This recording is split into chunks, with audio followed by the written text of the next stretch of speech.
Ito pala ang kwento ng buhay ni Stephen Holt, isang basketball player sa Pilipinas at kasalukuyan siyang naglalaro sa kupunan ng Barangay Ginebra, San Miguel. Halika mga kakwento, samahan ninyo ako at alamin natin ang naging kwento ng kanyang buhay. Si Stephen Jeffrey Carino Holt ay isang Filipino-American na profesional na manlalaro ng basketball. Ipinanganak siya noong December 6, 1991, sa Portland, Oregon, USA. Mula sa pagiging isang hindi na-draft na manlalaro sa kolehiyo, naging isa siya sa pinakamahusay na two-way player sa PBA at nagwagi ng PBA Rookie of the Year. Sa kasalukuyan, naglalaro siya para sa Barangay Ginebra, San Miguel. Maagang buhay at pamilya, 1991 hanggang 2010. Lumaki si Stephen Holt sa isang pamilyang mahilig sa sports. Ang kanyang ama na si Greg Holt ay dating manlalaro ng basketball sa University of Portland, habang ang kanyang ina na si Jackie Carino ay Pilipina.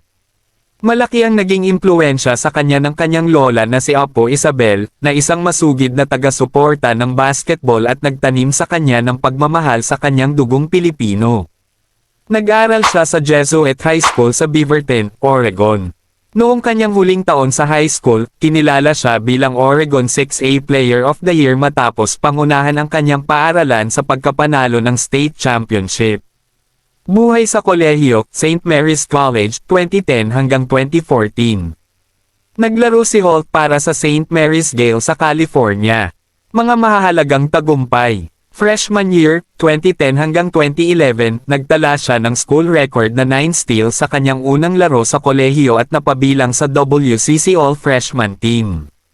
Sophomore at junior years naging regular na starter at kilala bilang mahusay na depensa at playmaker. Senior year, 2013 hanggang 2014, nag-average siya ng 15.2 puntos, 3.8 rebounds, at 3.9 assists kada laro at napili sa First Team All-WCC.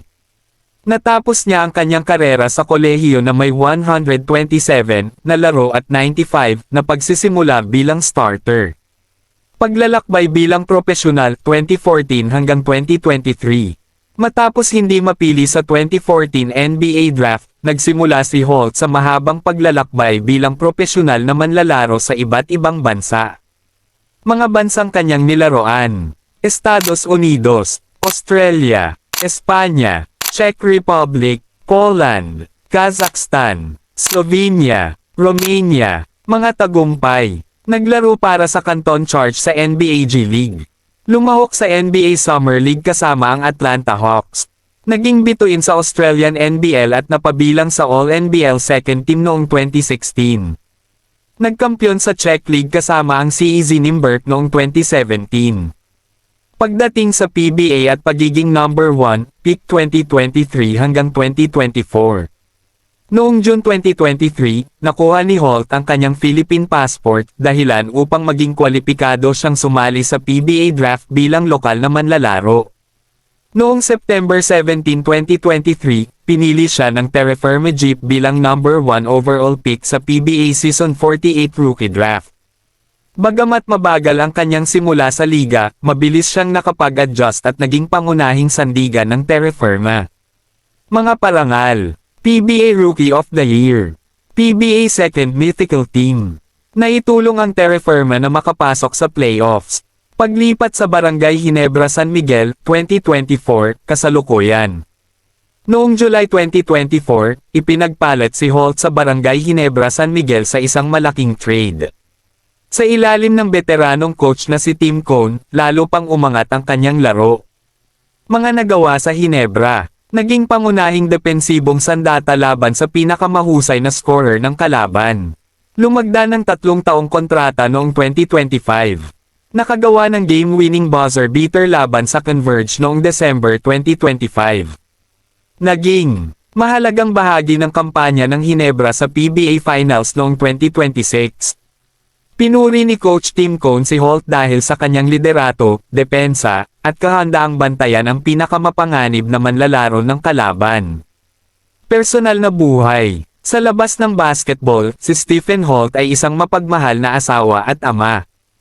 Kasama niya ang kanyang asawa at anak sa kanyang buhay habang tinutupad ang pangarap ng kanyang yumaong lola na makita siyang magtagumpay bilang isang basketbolista sa Pilipinas. Si Stephen Holt ay isa sa mga pinakamahusay na Filipino-American player sa PBA ngayon. Mula sa kanyang paglalakbay sa iba't ibang bansa hanggang sa pagiging number 1 draft pick, Rookie of the Year, at mahalagang manlalaro ng Barangay Ginebra San Miguel, ipinakita niya ang sipag, tiyaga, at dedikasyon sa laro ng basketball. Nagustuhan nyo ba ang ating video mga kakwento? Wag mo naman kalimutang i-like ang video natin at i-follow mo na rin ako para updated ka sa mga bagong video natin at i-comment mo na rin dyan sa baba kung saan lugar ka para alam ko kung saan nakarating ang ating video. Salamat!